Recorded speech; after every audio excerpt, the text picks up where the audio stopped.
안녕하세요. 은쌤입니다. 자, 누구나 돈을 벌고 싶어 합니다. 자, 하지만 그 돈을 벌다 보면요, 그만큼 책임이 주어지잖아요. 네, 바로 세금입니다. 당연히 납세의 의무는 대한민국 국민의 그 4대 의무 중 하나잖아요. 네, 문제는 돈을 안 내겠다는 게 아니고요. 1만 원, 네, 10,000원 정도의 차이 때문에 1년에 몇백만 원을 추가를 내야 되는 경우들이 비일비재한다는 거예요. 뭐 예를 들어서요. 배당금을 2,100만 원을 받아버린 거예요. 네, 배당하고 뭐 이자를.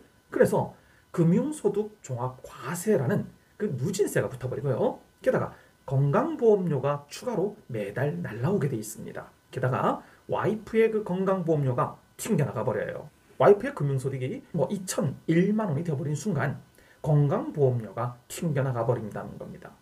어찌 보면 참 부러움의 대상이 될 수는 있겠지만요. 자, 생각해보세요. 은퇴를 하면서 나는 여생을 배당과 이자를 받아서 살아가겠다. 내 여생을 좀 보내보겠다. 남아있는 건 집 한 채밖에 없고 그래서 배당과 이자로 살겠다라는 많은 분들에게는요.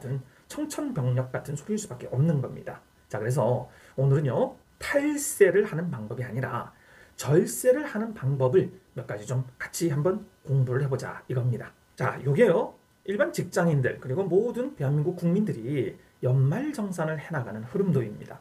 자, 맨 위에 총급여액이 있지 않습니까? 자, 이 급여액은 뭐 근로소득과 뭐 이자 뭐 이런 부분일 거예요. 물론 비과세 소득은 빼지는 거겠죠? 자, 그래서 그 총급여액에서 근로소득을 공제하면 그게 소득 금액이 나옵니다.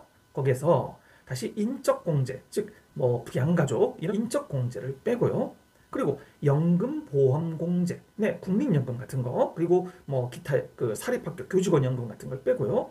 그리고 특별소득공제입니다. 보험료, 뭐 주택자금, 혹은 뭐 기부금 이런 거를 빼고 그 다음에 기타 소득공제를 합니다. 여기에 신용카드를 썼거나 아니면 개인연금 저축, 자, 이런 걸 빼고 나서 나머지 최종 과세 표준이 나오는 겁니다.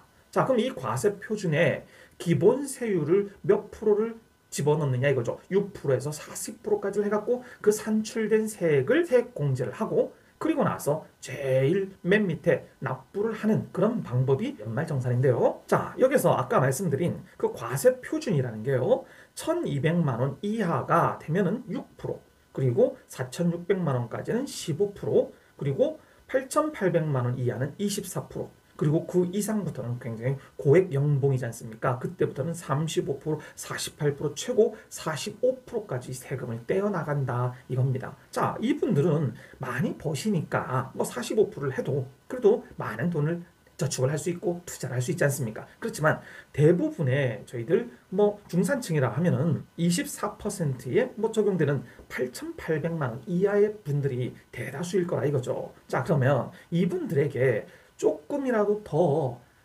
혜택을 볼 수 있는 방법이 어떤 게 있느냐 이겁니다. 이게 첫 번째요. 연금 저축이라는 겁니다. 자, 1년간요. 1,800만 원까지 납입이 가능합니다. 그런데 세액 공제는 900만 원까지만 됩니다. 자, 그런데 이 연금 저축에는요.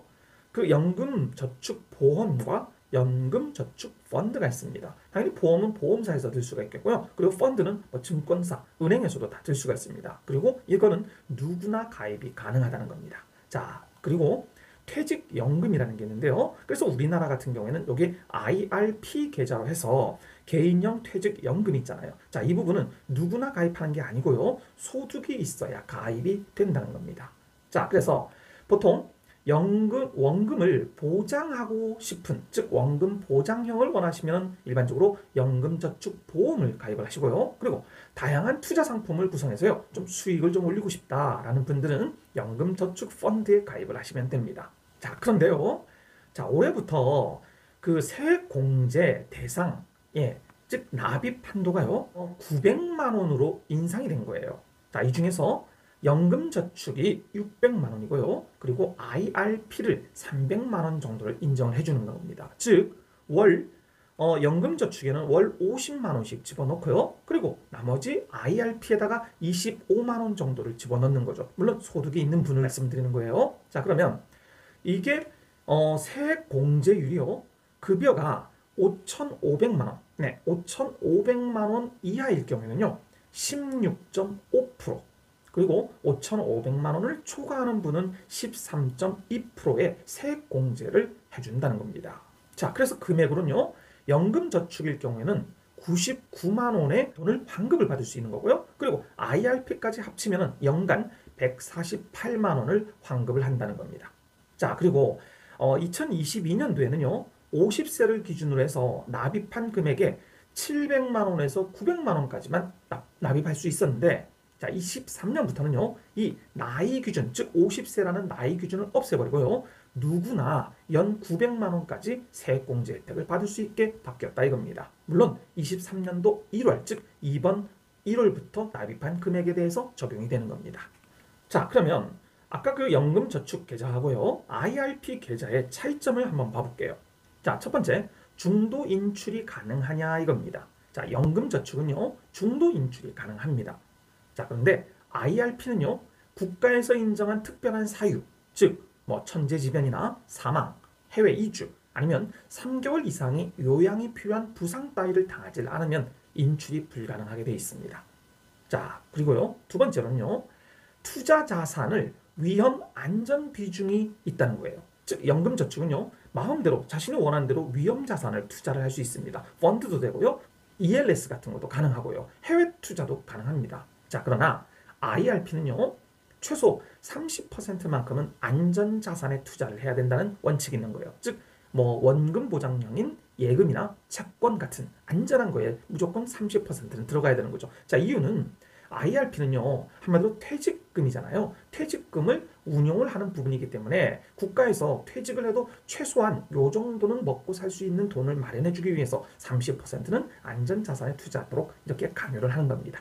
자, 그리고 세 번째는요. 기타 뭐 수수료와 소득 여부가 있는데요. 자, 수수료 같은 경우에는요.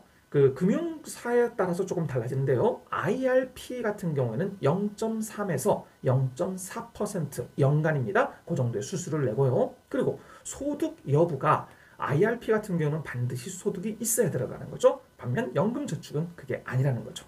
또한 이 IRP 경우에는요. 55세까지도 계속 운영을 해야 되고요. 그리고 55세 이후에도요. 연금 수령이 끝날 때까지 계속해서 계좌를 유지해야 하는 그런 의무사항이 있습니다.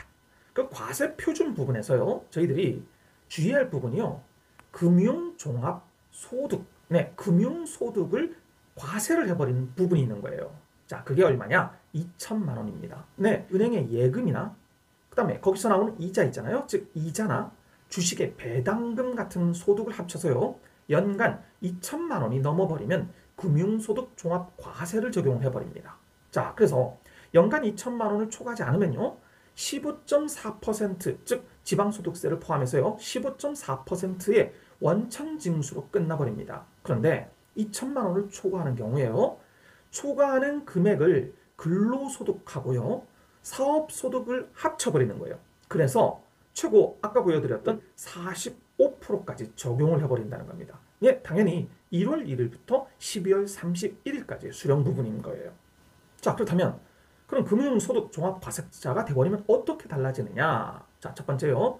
저희들이 그 ISA라는 절세 상품 있지 않습니까? 네, 1년에 그 2천만 원까지 그리고 총 5년 즉 합쳐서 1억이잖아요. 그 1억이라는 돈에 비과세로 받을 수 있다는 거예요. 거기서 운영하는 모든 부분은 세금이 없어진다는 거죠. 즉 그 ISA라는 절세 상품에 가입을 할 수 없어 버립니다.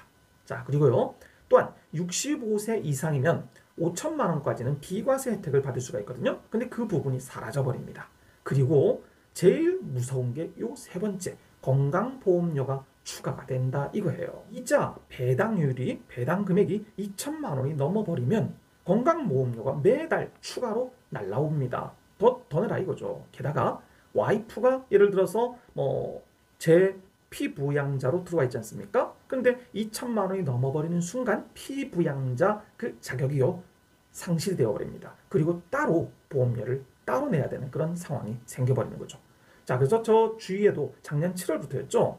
엄청나게 많은 분들이 이 따로 보험료를 내야 되는 정말 억울하다라는 그런 토로를 많이 들으셨을 거라고 생각을 합니다. 해결 방법은 그럼 뭐냐 이겁니다. 네, 첫 번째는요. 정기예금 같은 거를요. 분산하라 이겁니다. 즉 단기 그리고 장기로 분산해서요. 해지 연도를요. 조금 다르게 해보는 거예요. 뭐 1년짜리도 있고 3년짜리도 만들고 2년짜리를 만들어서 자, 요 금액은 요때 해지를 하게 만들고 그래서 좀 나눠 가야 되겠죠. 자, 물론 이게 굉장히 복잡합니다. 그리고 손이 많이 가는 일이에요. 자, 두 번째는요. 중간중간에 체크를 해봐야 됩니다. 특히 배당 소득 그리고 이자 소득을요. 저 같은 경우에도 엑셀로 만들어서요. 배당이 얼마이고 그리고 이자 소득이 얼마일 거라고 예측을 해야 됩니다. 물론 이자 소득 같은 경우는 정기예금은 그게 딱 나오잖아요. 그렇지만 뭐 CMA 같은 거 이런 부분은 파킹 통장 같은 건 잘 안 되지 않습니까? 자, 이런 부분은 그래서 어느 정도 큰 금액은요. 가능하면 예금 같은 거로 들어가시고 그리고 작은 금액 같은 거는 뭐 큰 문제는 아니지 않습니까? 그런데 문제는 이 배당 소득이에요. 자, 우리나라는 이 배당을 이사회가 끝나고 나서 발표를 하잖아요. 그게 보통 3월 정도가 돼버립니다. 문제는 3월 달에 이사회를 통과해서 발표를 하고 4월 달에 줘버리잖아요. 즉 12월 28일 정도에 모든 게 결산이 들어가는데 그 12월 28일까지는요. 그 다음 해에 배당을 얼마를 줄지 모른다는 거예요. 그러다 보니까 작년 같은 경우에 어떤 일이 있었습니까? 저 같은 경우에도요. 효성 TNC가 보통 10,000원 정도라고 예상을 했었어요. 주당 배당금을. 그런데 한 방에 5만 원을 줘버렸잖아요. 그래서 효성 TNC 주식을 많이 갖고 있는 분들은 그때 엄청난 민폐를 좀 당했을 겁니다. 예, 긍정적인 민폐들일 수도 있지만요. 그것 때문에 건강보험료가 다시 나와버리고 뭐 이런 분들이 좀 제 주위에도 좀 있었는데요. 하여튼 이런 부분을 평상시에요. 엑셀 작업을 많이 하시면서 그리고 금액이 몇 프로다 몇 프로 돼서 이자 부분 그리고 배당 부분을 계산을 해두는 게 좋습니다. 자, 그리고요. ISA 계좌. 네, 아까 말씀드렸지만 이게 비과세 상품이기 때문에요. 반드시 가능하시면 ISA 계좌는 트셔야 됩니다. 네, 증권사에서 틀 수 있습니다. 그러면 이 부분은요. 종합과세 대상에서도 빠지고 그리고 건강보험 부과도 안 됩니다. 자, 그리고 연금저축 그리고 IRP 그리고 노란우산 등의 공제 혜택을 최대한 이용을 해보시라는 거예요. 자, 노란우산이라는 건요. 소기업이나 소상공인 같은 그런 분들을 위해서요. 한마디로 퇴직금을 마련하기 위한 공제 제도입니다. 자, 지금 보시면 뭐 금액이 많잖아요. 개인 같은 경우에 4천만 원 초과 1억 이하일 경우에는 뭐 300만 원, 그다음에 뭐 500만 원, 그리고 개인 맨 밑에는 1억 원 초과일 경우에는 200만 원, 뭐 이런 식으로 해서 금액이 나오는데요. 자, 장점은 뭐냐면요. 최대 연간 500만 원 정도의 소득 공제를 이룰 수 있다는 거예요. 네, 절세 효과죠. 그러면 아까 연금저축하고 IRP를 합쳐서 900만 원이잖아요. 거기다가 노란우선 500을 합치면 1,400만 원을 소득공제를 할 수 있다는 겁니다. 그리고요. 연 복리 이자가 계산이 됩니다. 물론 이율이 크진 않습니다. 제 기억에는 3% 정도였던 것 같은데요. 그게 매년 복리로 늘어난다는 겁니다. 자, 그리고 세 번째는요. 이 노란우산 계좌는요. 압류 방지 계좌입니다. 즉 폐업과 부도로 인해서요. 압류를 당해도요. 국가로부터 보호를 받을 수 있는 그런 계좌인 거예요. 즉 한마디로 사업자들은 실업급여도 못 받잖아요. 그래서 그런 분들이 최소한 퇴직금 쪽으로 생활을 할 수 있게 만들어준 어떤 그런 제도라고 생각하시면 됩니다. 그리고 마지막으로요. 상해로 인한 장애 시 2년간은요. 월부금 즉 납부금의 150배까지도 보상을 할 수 있는 그런 뭐 보장도 돼 있으니까요. 제 생각에는 반드시 이 부분은 조금이라도요. 가입을 하시는 게 좋을 것 같습니다. 자, 물론 단점도 있습니다. 중간에 해지가 어려워요. 폐업을 안 할 경우에는요. 네, 그리고 그 중도 해제 시는요. 이제까지 받았던 소득공제 부분을요. 뱉어내야 됩니다. 그래서 최소 1년 이상을 불입해야 원금이 나올 수 있다. 이 정도입니다. 자, 그래서요. 마무리입니다. 자, 어찌 보면 이런 세금을 아낀다. 그리고 난 이번에 세금이 나왔고 건강보험료가 따로 나왔어. 이런 말 어디 가서 잘 못합니다. 그렇죠? 왜? 부러움의 대상이 되고요. 그리고 그 부러움이 질투로도 변할 수 있는 거 아닙니까? 자, 그렇지만 아까 초두에 말씀드렸지만요. 참 이제까지 적금을 들고 배당을 위한 어떤 주식을 사면서 미래에는 배당금으로 살아야 되겠다라는 그런 꿈을 갖고 있는데 갑작스럽게 건강보험료가 나오고 그리고 누진 세율내에서 몇백만 원을 몇천만 원을 뺏겨가는 그런 허탈감을 조금이라도 덜어보시는 게 어떨까 해서요. 자, 오늘 이런 부분을 제가 같이 한번 말씀을 좀 나눠봤고요. 한마디로 세테크라는 게 뭡니까? 네, 요즘은 세테크는 재테크예요. 그게 최고입니다. 자, 물론 그거보다 더 우선인 게 있죠. 네, 건강이죠. 여러분 오늘 하루도 건강하시고 행복하십시오. 감사합니다.